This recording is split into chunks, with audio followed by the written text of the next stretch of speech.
Hi guys! TCC Jedi nga pala, may theory ako kila Luffy at Shanks.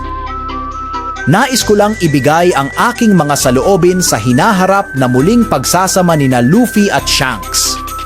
Iikli ko na lang. Personal kong iniisip na si Shanks ay hindi magiging isang lihim na masamang karakter na nagpaplano sa mga anino upang hindi siya sumama sa ganap na pakikipaglaban hanggang kamatayan kasama ang SH.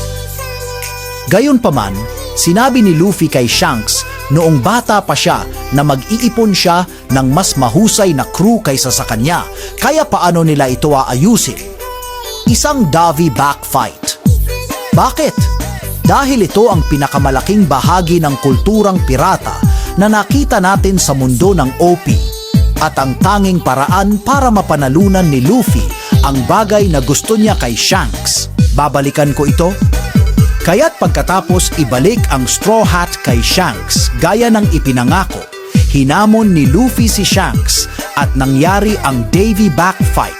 Naiisip ko kahit papaano ang isang away na may kaugnayan sa pagkain sa pagitan ni Sanji at Lucky Roux. Pagkatapos ng napakalapit na laban at magkapantay na bilang ng mga tagumpay at pagkatalo para sa parehong mga crew, sa wakas ay natalo ni Luffy si Shanks sa anumang magiging paligsahan at kaya nagtanong bilang isang miyembro ng crew ang tanging bagay na gusto niya mula kay Shanks, ang Straw Hat. Madali lang talagang kalimutan, pero kahit para kay Luffy, ito ang pinakamalaking kayamanan niya. Hindi niya ito itinuturing na kanya dahil nangako siya kay Shanks na ibabalik ito. Sa ganoong paraan, mapapatunayan ni Luffy kay Shanks na talagang nakakuha siya ng mas mahusay na crew kaysa sa kanya at opisyal na magiging kanya ang Straw Hat. Isinasaalang-alang ang isang bandila ay tinatanggap bilang isang kapalit para sa isang miyembro ng tripulante. Tama ba si Foxy?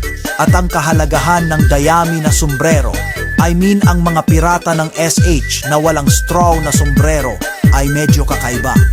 Tila kapani-paniwala na tatanggapin ito ni Shanks bilang isang tripulante miyembro. Narito ang aking teorya.